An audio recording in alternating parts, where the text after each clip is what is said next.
Assalamu alaikum wa rahmatullah, and welcome to all of our beloved viewers to the Voice of the Cape's YouTube and Facebook page.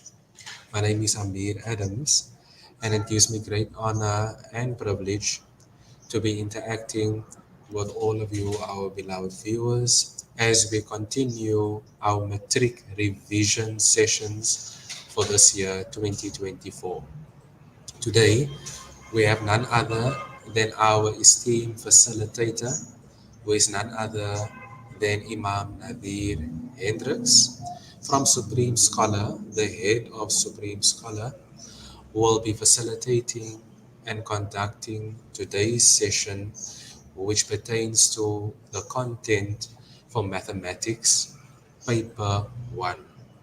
Specifically today, Imam Nadir will be dealing with mathematics paper 1 content, and that will be pertaining to functions and graphs. Without further ado, we call upon Imam Nadir to kindly facilitate today's session, inshallah. Shukran for the introduction. Assalamu alaikum wa rahmatullahi wa barakatuh, everybody.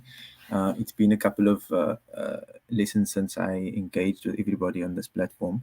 So, welcome everybody again, inshallah. I'm taking over from my colleague, Ustad Amir Rauda.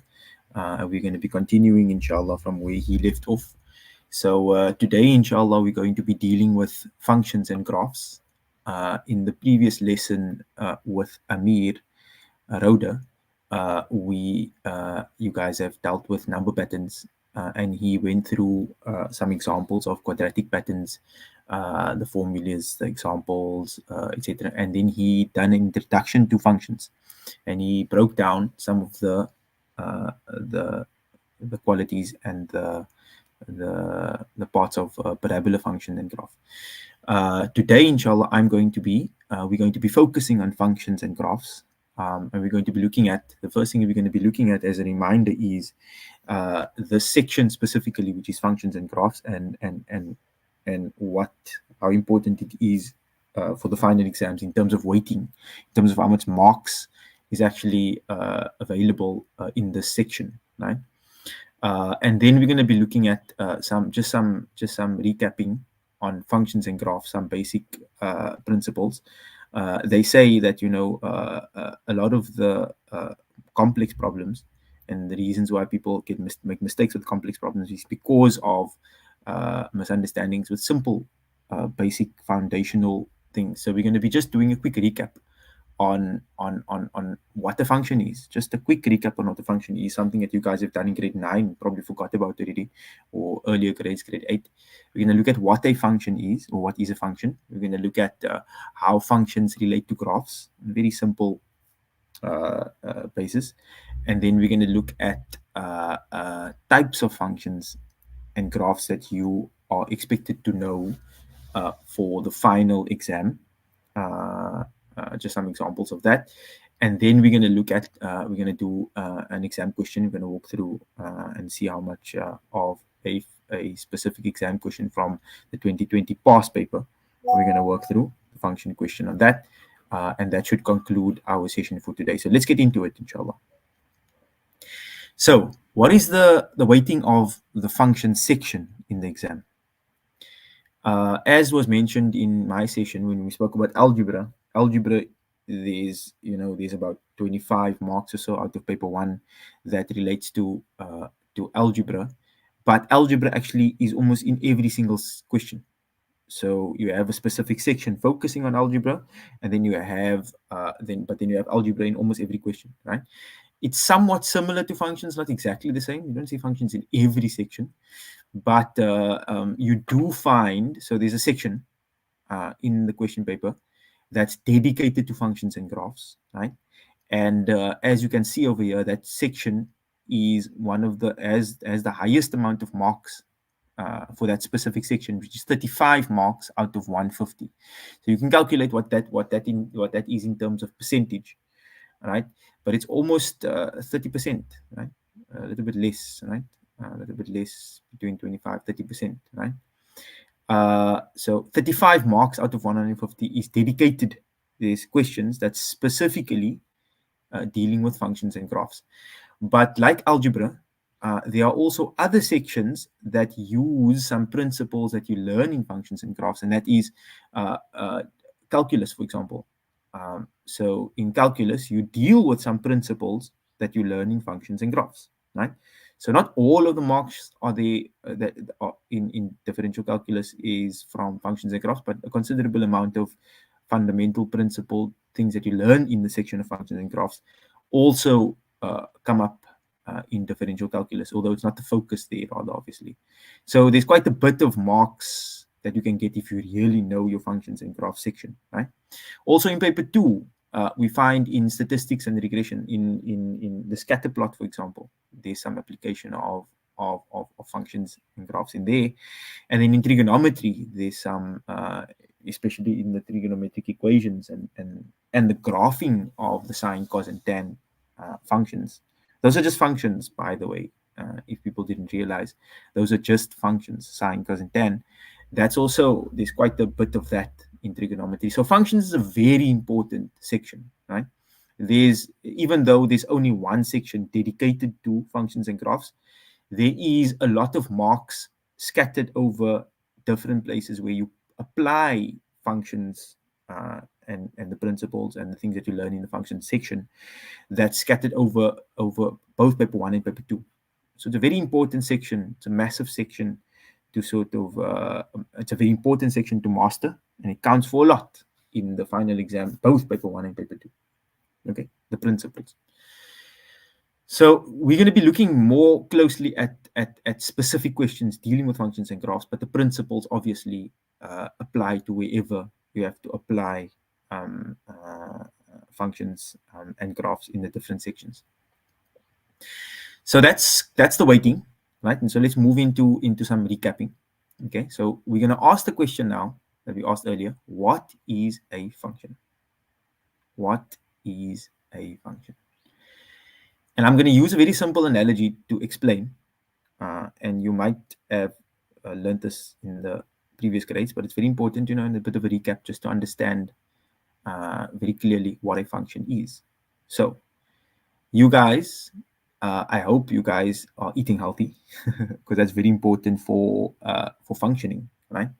And so on the screen, you can see that there's some apples and avocado and some fruit, right? And so we have this fruit. And then what we do with this fruit is, if we don't like to eat it whole, we throw it into a blender, okay? And then we switch the blender on, and it makes some nice smoothie, right? And then we get some nice smoothie, okay? So I don't know about you guys, but I like smoothie, right? So I don't know what kind of smoothie this is, but this is a very simple process that we use when we're hungry, and I'd recommend eat some healthy things. Just a side note, apples are very good. Avocado pay very, very good. It's superfood, healthy, right? Lemon, citrus, especially now, everybody getting sick and stuff. Very good. Okay, and let's not digress. What has this got to do with functions? That's the question. We're probably wondering, why am I putting this on the screen? Well, a function essentially is some inputs, in this example over here, fruit, right? And those inputs are called x. Call it x. Right? They could have called it anything, but by convention, it's called x, right? So there's some inputs that get thrown into a machine. Okay, gets thrown into the machine. And the machine, in mathematical terms, is called f, right? And then when the machine does its work on the inputs x, it gives us the output, which is, in mathematics, y. That's what a function is. A function is simply just a machine, a mathematical machine, if you want to call it, right? That takes in some stuff, which we call x, and it gives us some other stuff out, which we call y. That's all a function is, right? So the function part is called f, and by the way, they use sometimes h or they use g, right? Those are typical letters that they use to represent a function. F, h, and g are simply just representing the machine, right? That takes in your inputs, in this case, the apples, whatever, or we can call it X, and X is just some numbers, and it does something to that numbers or that apples, whatever, and then it gives you the outputs, which is Y. That's all a function is, right? That's all a function is. Obviously, when you're busy with mathematics, it's got to do with numbers, but it could be, different things. It could be different kinds of numbers. Like in the example of trigonometry, for example, those are also functions, but those functions take in numbers also, but it's special kinds of numbers. It's angles, okay? But in a more broader sense, it's just got to do with taking in some numbers, doing something to the numbers, making smoothies or whatever, and giving you some outputs. Okay. So let's look at that more from a mathematical perspective now. You guys are getting hungry with the fruit on the or the smoothie on the screen. So what do we let's turn it into mathematical language. Remember, we said that mathematics is just a language, and it's important to understand what is meant by the symbols and everything. Okay. So this is a typical function. This is a typical function in mathematics. And like we said, well, it could be written as f of x is equal to x plus 1, or just y is equal to x plus 1. Okay. Same thing, right? Y represents the output when I put in some x and I add 1 to it. And f of the x, meaning the function acting upon the x, basically gives me the value y. So f of x and y can be interchanged, right? It can be written as the same thing. F of x just means the function is acting upon y. What's the function? The function is add 1 to the input, which is x in this case. Okay. So to recap, f is the machine, or we can call it the rule, right? Sometimes they call it a rule in certain textbooks, the machine or the function, right? And like I said, it can be h, so you can get h of x, same thing, or g of x, same thing, right? They typically use f, h, and g when they use h when f is used already on maybe in the same problem, or they use g to represent a different function when h is already used. Okay, so f is the function, and what is the function? It's basically just adding 1. So right, so that's just the function. The rule is take some number x and add 1.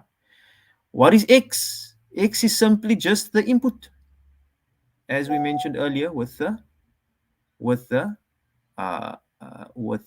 apples, right, or the fruit. I wrote inputs here, but something important to recognize and understand is that the x here, you can see my cursor, the x here is exactly the same as the x there.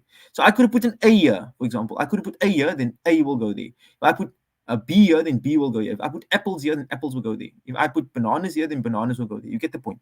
If I put a plus 1 here, then a plus 1 goes there, right? If I put a plus 1 plus 5 plus 2b, for argument's sake, then that exact thing that's in the bracket will go where you see the x over here, right? And then we have the y, which is simply just the output, right? That's what a function is. I hope that makes it clear to you what a function actually is. To repeat, it's simply just a machine called f that takes in some numbers called x and does something to the numbers. In this case, it adds 1. It could be anything it does to the numbers, really. Squares it, minus, divided by something, whatever, right? And then it gives you an output called y. Why do we use x and y? We will see that when we answer the next question, which is how do functions relate to graphs? Okay. So I'm going to use an example to show you how functions relate to graphs. If we consider that function that we just looked at earlier, f of x, like I said, f of x, and put 2 dots over here because f of x and y is interchangeable. F of x means the function acting upon x, which gives me the output y. So it's essentially the same thing. And that's equal to x plus 1, same function that we had earlier. How does this relate to graphs? Well, the x actually represents the x-axis, which is the number line that you guys should have done in grade, in primary school, right? The number line, the horizontal number line. And on the number line, we have 0, 1, 2, 3, 4, 5, 6, 7, 8 up until infinity. And if we move to the left, we have -1, -2 up until infinity, right? And all the numbers get represented on the x-axis. So x is used as a variable, which can be any number on the x-axis. Well, y is simply some number on the y-axis. So you could think of the y-axis as a number line that's going up and down, and the x-axis is a number line that moves left and right. That's all, right? And when we put these two number lines together, then we get the Cartesian plane. Or we call it the Cartesian plane, the x-axis and the y-axis. We can call it the graphing section, and we normally draw graphs on an x and y-axis, two-dimensional graphs at least, right? So what do we have here? Well, we said earlier that on the x-axis we have 1, 2, 3, 4, etc. We go on up until infinity, and we can go to the negative. On the y-axis, exactly the same thing. Up, we go positive. 1, 2, 3, 4, right? So here's an important thing. What is the relationship between this graph and this function? Well, wherever there is, so we're choosing some arbitrarily. This x is also called, another name for this x is called the independent variable. It's a very elaborate way of saying that x can be anything, independent. It doesn't matter what. I can choose anything here. But whatever I choose for x, y is the dependent variable. Why? Because y it depends on what x is. So y depends on x, therefore y is the dependent variable, and x is independent because x can be anything. So if I choose x to be 1, for example, then when I put 1 in over here, y is going to be 2. And then, so you draw a dot here, you make a dot here, right? You make a dot here. And then if I do that, so if I choose x to be 1, then y will be 2. And if I put a dot there, then that's where that point meets, right? And if I choose x to be 2, and then y will be 3, and it will meet there. I didn't do the dots, right? And if I choose x to be 3, and I put 3 into that equation, then 3 plus 1 is 4, then y will be 4, and so on. And if I make all of those dots and I join those dots, then I get the graph. Right? This is things that you should know as a revision. So we're going through this again. But that's essentially the relationship between the graphs and functions. The function is a expression that represents the situation, and the graph is a physical or a drawing, right? A physical representation of what the function is, right? I hope that makes sense, right? I hope that you understand that, and that's something that's just important to understand. Okay, so it works like this with any function: sine function, cos function, tan function. There's an x input and there's a y output. Okay, all right. So what types of functions are you expected to know for the final exam? There's essentially 4 in this specific section. This is not all, by the way, right? There are others, but there essentially is 4 main ones. The first one is you must know the properties of straight line graphs. And so for every, I'm saying graphs now, or function, for every function there is a graph. For every numerical expression or algebraic expression or algebraic equation, if you want to be more specific, for every algebraic equation in the form of a function, there is a graph that goes with it, right? So the standard form for a straight line graph is y is equal to, okay, I just put x plus 1 over there, but it could be any number, right? Y is equal to, they put m here normally. I didn't do that, but m x plus c, where m is simply just the gradient of the line and c is simply just any constant number, right? And the straight line graph is represented by a straight line, and that line can move, as we move to the right, it can go up, it can be decreasing, but it's a straight line essentially. Okay, so I used the specific example over here, but in general, it's y is equal to mx plus c. You should be familiar with that. Mx plus c, where m is simply just the gradient. The gradient means how steep the line is, and c is just some constant number that actually crosses the y-axis. Actually crosses the y-axis. So the c is actually what they call the y-intercept, where the graph cuts the y-axis. Okay, so that's a straight line, and that one you should know. You should be very familiar with, right? And then there's a different another function that you are expected to know, which is called the parabola, right? Or you can call it the quadratic equation, right? At least. And the standard form for quadratic equation, I used a specific example here as well, but it could be you actually dealt with this in the previous session in some detail actually, so that's why I'm just moving into more specific examples. But it's the same thing. F of x could be written as y, and it's in the standard form, which is ax squared. In this case, we use 2 plus or minus, right? In fact, here by the straight line, it could also be plus or minus, right? Plus or minus bx normally, and here in this case over here, our b is -4, plus or minus c. In this case, our c is equal to -6.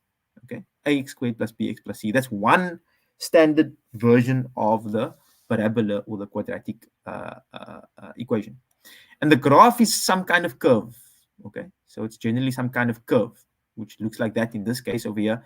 It could also go upside down, which was explained in the previous lesson.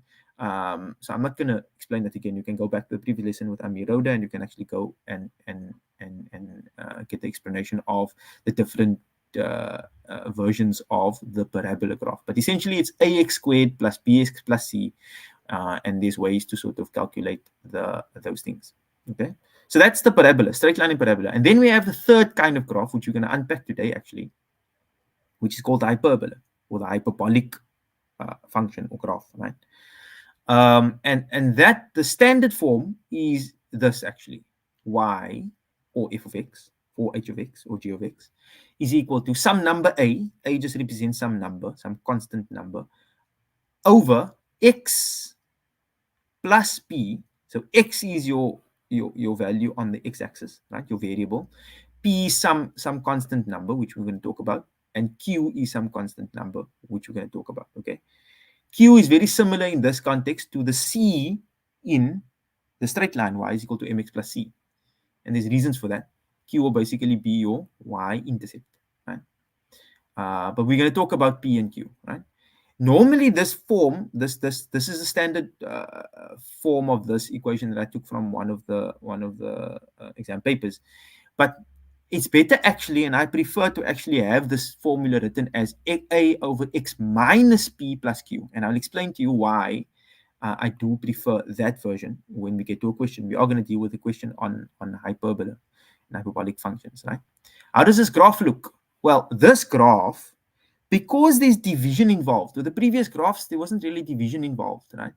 So you had like continuous functions with no interruptions and stuff. But the moment you have division involved, there's actually going to be some interruptions. Why?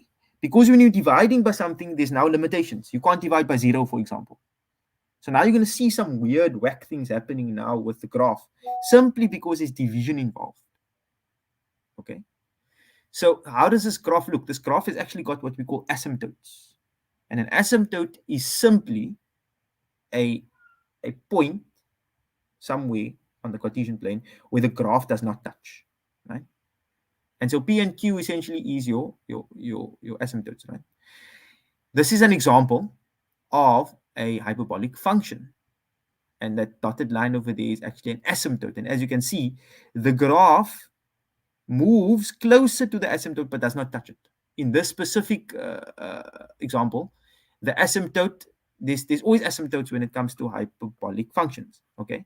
The asymptote, the horizontal asymptote is this dotted line, and the vertical asymptote, if you don't see your dotted line, it's basically where the graph is going closer towards but not touching. And in this case, it's going to be the y-axis. The y-axis is actually the asymptote, right? So that's basically an example of a hyperbolic function, which we're going to unpack in an example. So I'm not going to talk too much about that now. We still basically explaining the different kinds of functions that you get, right? And then the fourth one, which we're gonna, which is important to know, is an exponential function. And here's a specific example: f of x is equal to 2x, but it could be any number a to the power of x, and there could be a minus p, which would shift the x, shift the graph left to right, and plus q. Okay, and a typical exponential function looks like this. We're not going to look at exponential functions today. We will unpack some of that in a later stage. Other kinds of graphs that you need to know that's not mentioned here is it's not that common that they tested though, but the inverse of the exponential, which is basically a log graph, right? Very briefly, sometimes they test that, not that common. And then what else there is, obviously, which we're not looking at in this section over here, but the sine, cos, and tan graphs, which is actually dealt with in trigonometry, which we're going to get to in paper 2 when we get there. Okay.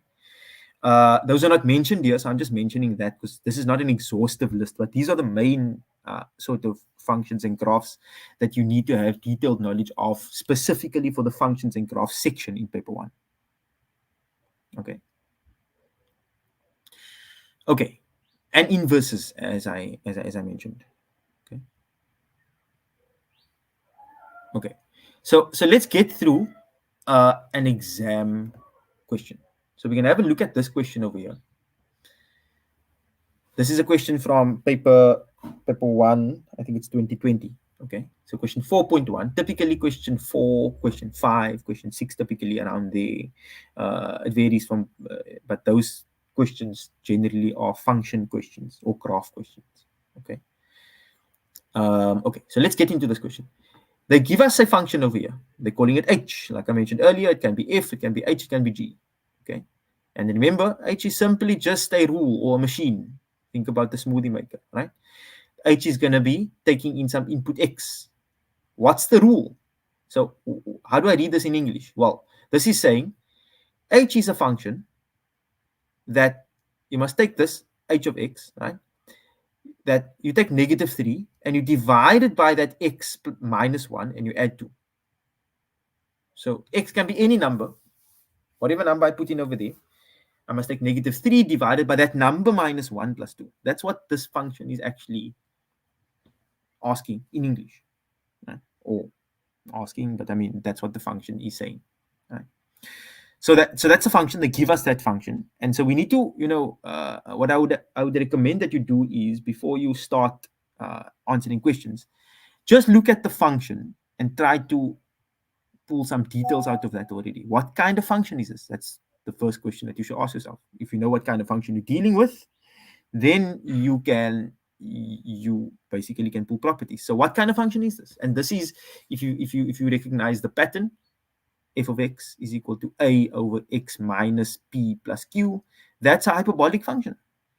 Okay, it's got the shape, it's got the form in the equation, right? So now we know we're dealing with hyperbolic functions, which means we know that there's going to be some asymptotes and a whole lot of other things which we're going to unpack. Okay, so now the first question they're asking is, they want you to write down the equations of the asymptotes of h. We need to understand first what's an asymptote. What is an asymptote? That's an important question. We can't answer this question if we don't know what an asymptote is. Right? I gave a brief explanation of what an asymptote is earlier. We're going to unpack this. So let's just bring up our whiteboard and we're going to unpack this question a little bit. Just give me a second. Let's unpack this question a little bit. Okay. So the function is, let's get my pen. H of x, the function is h of x, let's see quickly, h of x is equal to -3 over x minus 1 plus 2 is equal to -3 over x minus 1 plus 2. I hope you guys can, correct? -3 of x minus 1 plus 2. And the first question they're asking me is, write down the equations of the asymptotes of h. You must also just the side note, you must take note of how they ask these questions. When they say write down, that's a hint that the answer is actually quite simple. They're not telling you to calculate anything.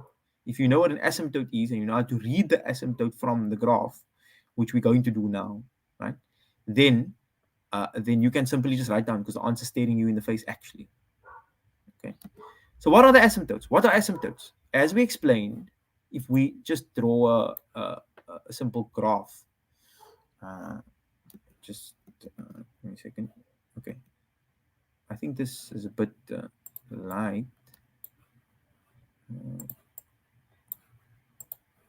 Just the days, yeah. I think if I draw like this, it's a bit clearer. Yeah. Okay. So I'm just gonna draw with a highlighter. It's a bit clearer. H of x is equal to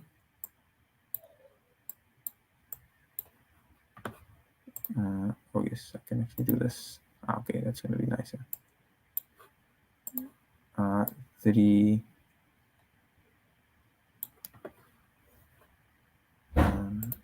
let's get this thing over. Okay, that's better. Just trying to get this thing nice. Okay, there we go. 3 over x minus 1 plus 2. So if we draw a Cartesian plane, we draw a y axis and we draw x-axis over here, right? Just to draw, before we draw this graph over here, just to give you a very brief idea, we know for a fact that when we have a hyperbolic graph, we know that there's going to be asymptotes. What are asymptotes? Like I mentioned, asymptotes are lines that block the function from crossing them. Basically, the function does not cross those lines. So the standard form of the let me write it in here over here. The standard form for a hyperbola is f of x is equal to a over x minus p plus q. And I'm going to give you now a very easy way to read the asymptotes from the algebraic expression. The asymptotes will always be, there will always be two asymptotes. There will be an x-axis asymptote, meaning the x asymptote, remember if I say x is equal to some number, the x asymptote meaning it's a vertical line, right, that cuts the x-axis. Don't get confused now. It's a vertical line that cuts the x-axis anyway. When I write x is equal to something, it's a vertical line that cuts the x-axis somewhere. So whenever we're dealing with a hyperbolic function, the x asymptote is always going to be equal to p. Now pay careful attention. We put minus p over here, but I'm saying x is equal to p. What we mean by this is essentially that x will always equal to the number under the division sign here, but the opposite sign of what it is in the equation. So because it's minus p in the equation, when I take it out of the equation, it becomes positive. If this was positive p, it would be negative, basically. That's important, right? The x, I'll repeat, the x asymptote is always going to be equal to p. And the y asymptote, which is a horizontal line cutting the y-axis, is always going to be equal to q. There's no funny business here with the y asymptote changing signs. It's only the x asymptote that changes signs. Whatever it is in the function, you take the opposite sign. So in the function over here, it's negative. Therefore, there's going to become positive. Okay. So essentially, if we apply that rule, that's going to be always, whenever you're dealing with hyperbolic function, x is always going to be equal to p, the actual value of p, opposite of the sign in the equation, and y is always going to be equal to q. Okay, so just to repeat that, if this was positive, then x would be equal to negative p. Okay, but it's not positive, it's negative in this case, as the standard version of the equation. Okay, so if we're saying x is equal to p and y is equal to q, then let's apply it here. If I'm looking for the x asymptote, it's simply going to be what? We said we just look at the number, right? We take the opposite. So It's x minus 1 in the equation over here. So x is going to be equal to 1. That's the x asymptote, right? That's the x asymptote. Sorry. X equal to 1 is the x asymptote. And y is equal to 2. That's all. For 2 marks, that's all you have to do. For 2 marks, all you have to do is look at the equation, look at the number under the division sign, take that number out, change the sign, and that's your x asymptote. And for the y asymptote, it will simply be that. Right? What does this mean for the graph? Right? We're jumping a little bit here, but let's just do this. What does this mean for the graph? What this means simply is x equals 1 is a line that is the x asymptote. So when I say x equals 1, I look for where on the x-axis where x is equal to 1, and there's going to be a line drawn here, and I'm going to draw this line in like dotted over there. That's the x asymptote, meaning that the graph will never touch this line. That's the line x is equal to 1. That's the line x is equal to 1. And for y, well, if let's say that's 1 on the y-axis, and that's 2, then the y asymptote is going to be the line that crosses the y-axis at that number, which is y is equal to 2. That's the line y is equal to 2. Okay. If you do have any questions, you're welcome to book sessions with us. Our number is on the screen over here, so you can book sessions with us if you want further questions or comments on the social media. No problem. Okay, we can see if we can respond to those. So x is equal to 1 is the x asymptote, and y is equal to 2 is the y asymptote. Again, meaning that the graph will not touch those lines. And the form of this graph will always be either in the first quadrant, second quadrant, third quadrant, or fourth quadrant. Okay. All right. So that's the 2 marks for our first question.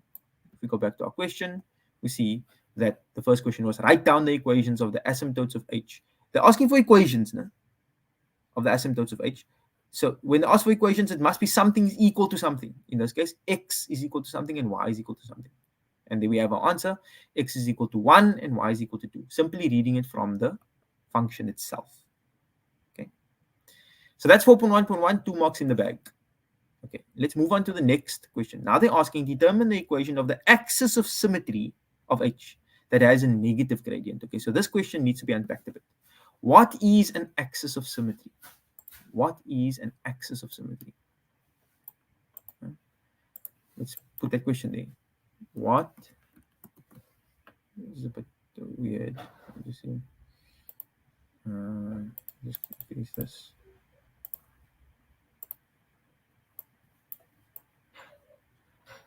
What is an axis of symmetry?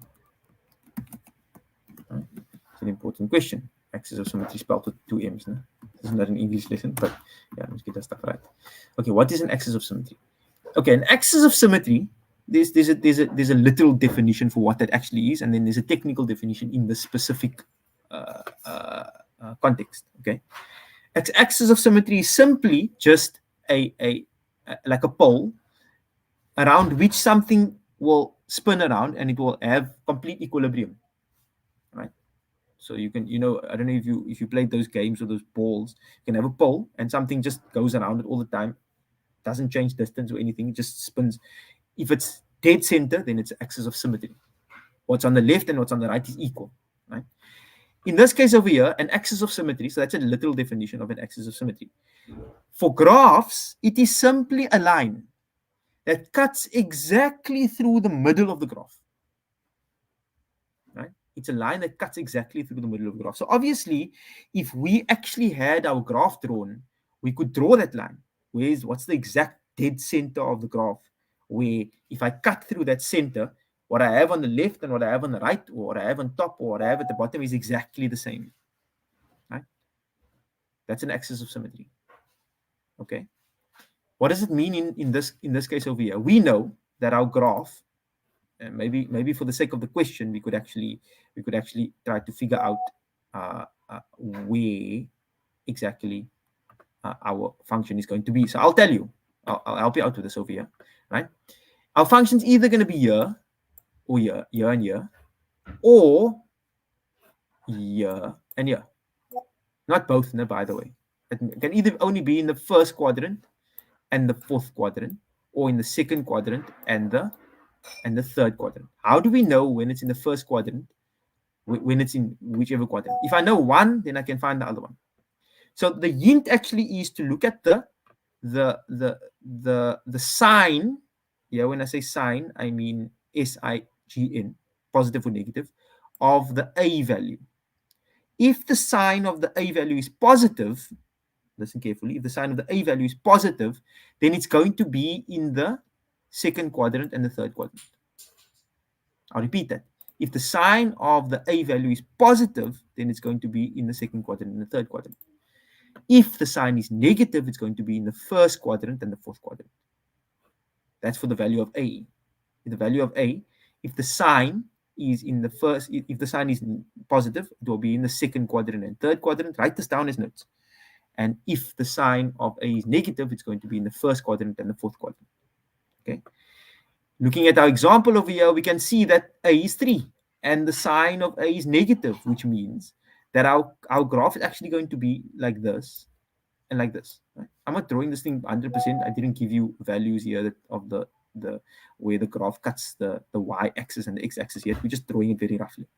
So we know that it's going to be in the first quadrant and the fourth quadrant. Why? Simply because the value of, or the sign of A is negative. When the sign of A is negative, first and fourth quadrant. When the sign of A is positive, second and third quadrant.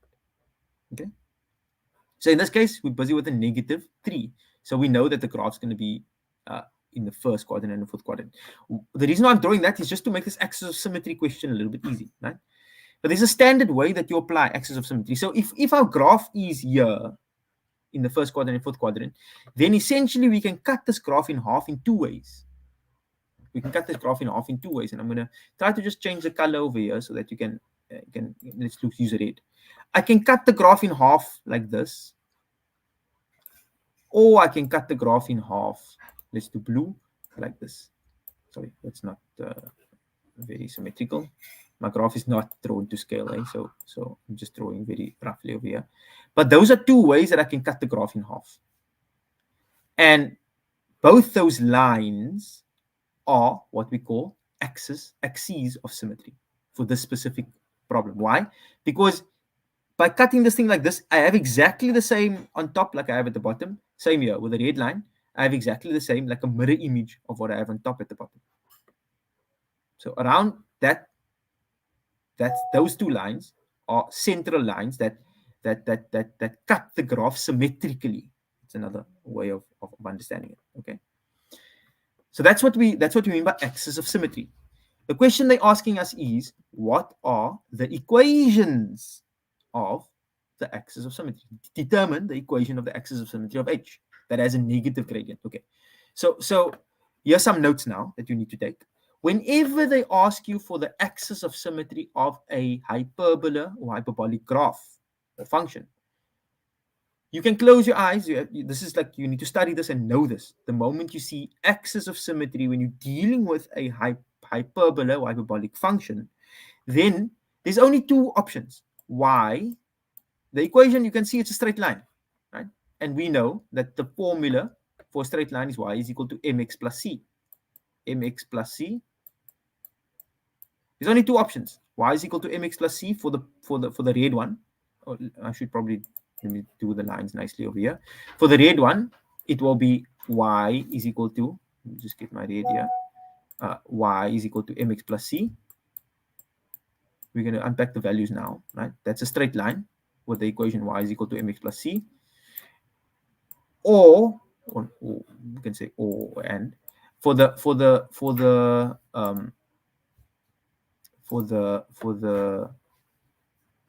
blue one, y will be equal to negative m x plus c. Now you can look at me and you'll be like, but there's m and there's c, and how do I find m and c? No, I'll simplify it for you very quickly. Here's a golden rule. The golden rule is that m for the axis of symmetry of any hyperbolic graph is always equal to 1. I'll repeat, m is always equal to 1, which means that whenever they ask you for the axis of symmetry, your equation will simply be y is equal to negative x, negative 1x plus c, or for the positive one, y is equal to x plus c. Right? You don't even have to have the gradient over here because the gradient is always by default 1, x plus c. So then we're just left now with finding the value of c. Well, how do we find the value of c? Well, as you can see over here, something that always happens with axis of symmetry is that the graph, or sorry, the lines, the axis of symmetry will always cross the intersection of the asymptotes, right? Wherever the asymptotes meet, the graphs will always cross that point. And at that point, you actually know what the x value is and the y value. On that line there, at that point over there, this point over here, we know, I'm putting an arrow over there, we know that the x value there is 1 because it's on the x asymptote. And the y value is 2 because it's on the y asymptote. So we know those values, right? So that actually helps us because that values, that's the x value and that's a y value, and those x and y values are on the axis of symmetry. It's on the axis of symmetry. So now we have values on these lines. They're asking us for I'm giving you both here just to for revision, but they're asking us actually for the equation of the axis of symmetry of H that has a negative gradient. So obviously we're interested in this specific example.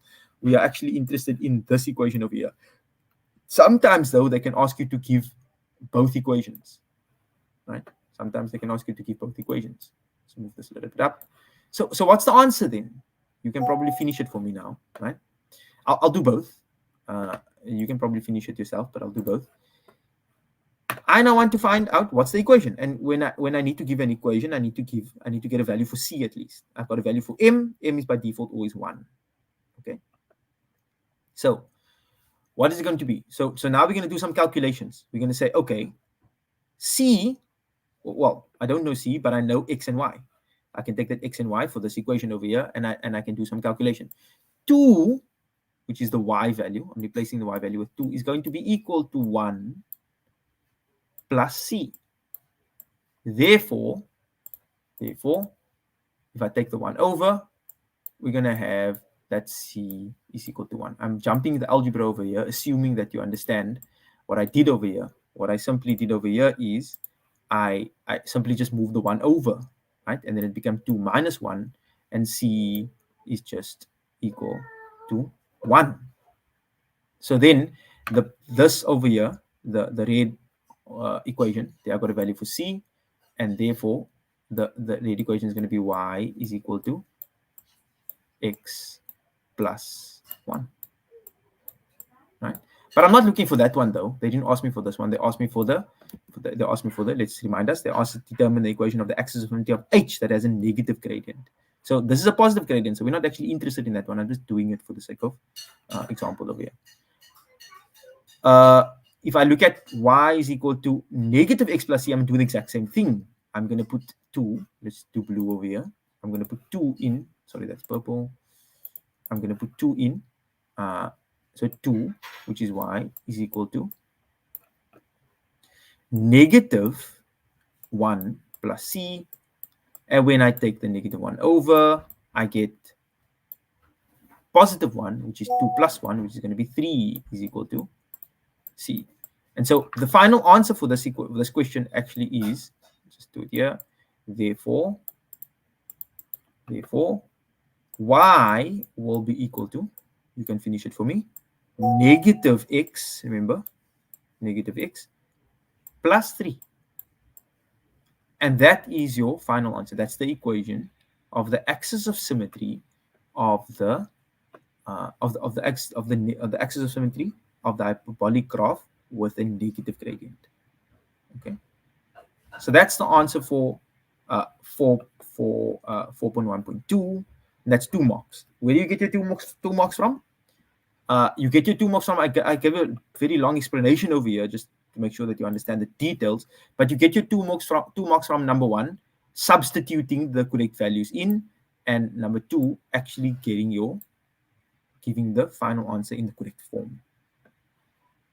Okay. Substituting negative for the gradient and substituting in the 1 and 2. Okay. So that's the 2 marks there. We're going to do the last part over here, then we're going to end. We're going to now sketch the graph of H, showing the asymptotes and the intercepts with the axes. And in fact, we've already done a lot of work now already. So 4.1.3 is basically already done. We only missing, what are we missing? So we have the axis of symmetry. We're only missing, because they're asking us for they want to sketch a graph of H showing the asymptotes and the intercepts with the axes. What's the intercepts with the axes? So we have the asymptotes. There's the asymptote, x is equal to 1 and y is equal to 2. So we already have those 2 things. There's already 2 marks, right? I'm still adding in blue here, which is fine, I suppose. So I have x is equal to 1, y equals to 2. These are the asymptotes. What we don't have calculated yet is the intercepts with the axes. Here they're talking about, don't get confused with the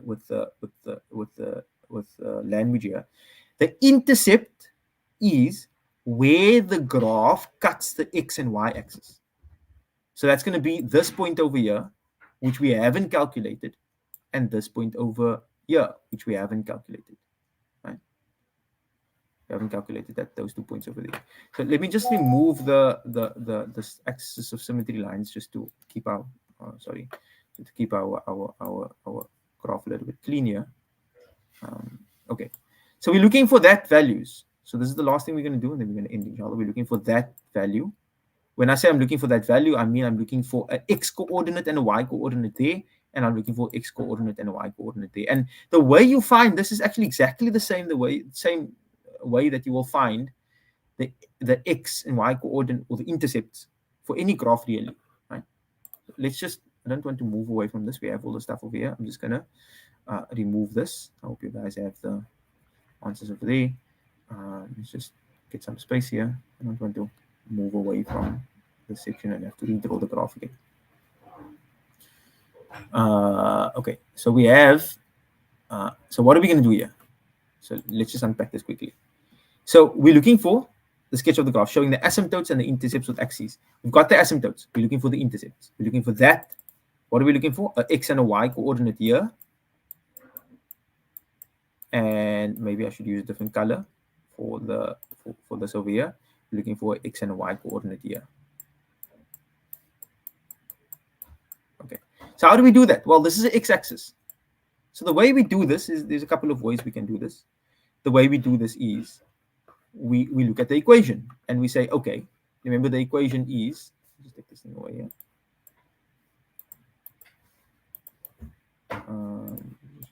Get rid of this. Delete this. Delete. Okay. So how do we do this? I've got the equation already. The equation is y. Remember, we can interchange h of x with y is equal to -3 over x minus 1 plus 2. Okay. So if I want to find the x-intercept, you must recall now, how do you find x-intercept? Well, on the x-intercept is where the graph cuts the x-axis. And on the x-axis, the value of y is equal to 0. So when I want to find the x-intercept, I simply just make the y equal to 0 in the equation and solve. So for the x-intercept, y is equal to 0. I'll put in brackets over here, y must be equal to 0. So that I already know here, the x-intercept is there. So I already know that this value over here is 0. It has to be 0. Right? Why? Because it's crossing the y-axis at 0. So that value is 0. And then I simply just substitute 0 into the equation over here. Then I get 0 is equal to -3 over x minus 1 plus 2. Okay. And then I must use some algebra to solve that. So let's just work through that together very quickly. We're going to do some algebra, right? And this is, again, showing you that algebra applies in almost every section. We take the 2 over. So we get -2 is equal to -3 over x minus 1. And the easiest way to deal with fractions is as follows. you put this over 1 and you cross multiply. You can only cross multiply when you're busy with the equal sign. Cross multiply, and that cross multiplication thing is going to give me, I'll just do it here. It's going to give me negative 2 multiplied by x minus 1, which is going to be negative 2 multiplied by x minus 1 is going to be equal to 1 multiplied by negative 3, which is just negative 3, right? And then you can multiply this out, and you're going to get negative 2x, and negative 2 multiplied by negative 1 is plus 2, which is equal to negative 3. And then you can move now we want to get the x's alone, so we move the 2 over, and then we're going to get minus 2 minus 3. If I take that 2 over, get minus 2 minus 3, which is minus 2 minus 3 is minus 5, right? And then I have a negative 2x over here. And then the last thing that I need to do is to simply just divide both sides by negative 2. And then I have that x is equal to, or the x value is equal to 5 over 2. That's going to be the value there. So then that's my x-intercept.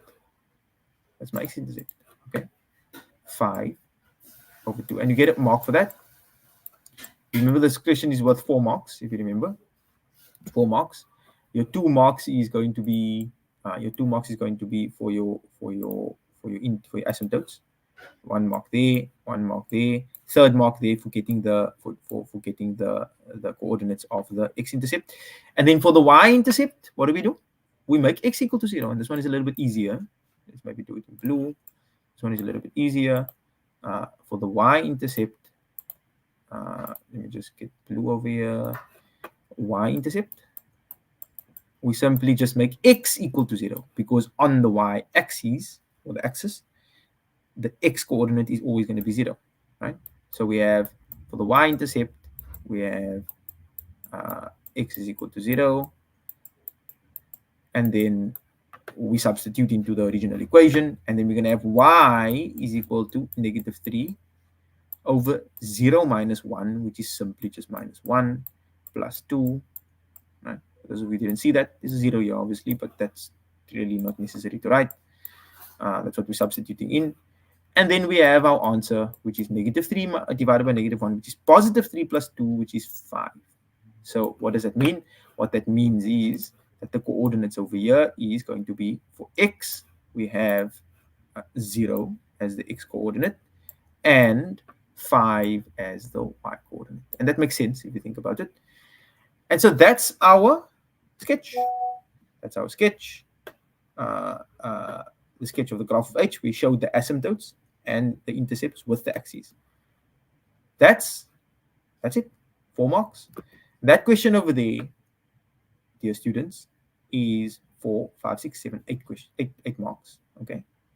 And with that, we're going to conclude. I thank you very much for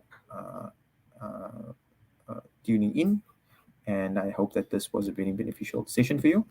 Shukran very much. Until next time, Assalamu alaikum wa rahmatullahi wa barakatuh. Alaikum salam wa rahmatullah.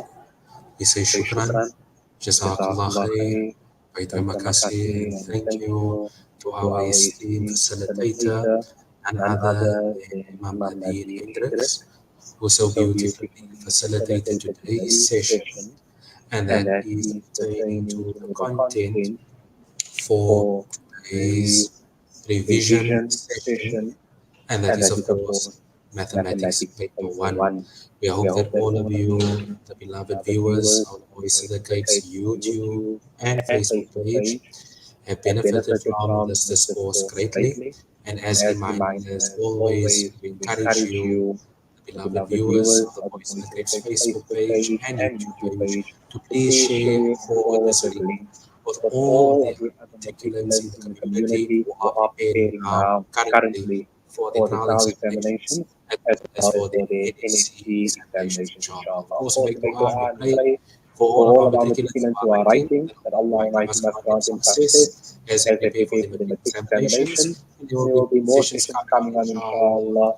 pertaining to how our our matriculants matriculants can can prepare prepare for the for the upcoming upcoming exams, exams, inshallah. inshallah. We'd like We'd to like to once once again again thank thank our our esteemed esteemed facilitator, facilitator, the the head head of of Supreme Supreme Scholar, Scholar, none none other than other than Imam Imam Natheer Natheer Hendricks, who Hendricks, so who so beautifully beautifully gave gave over over today's today's session session. pertaining to mathematics preparation for paper one.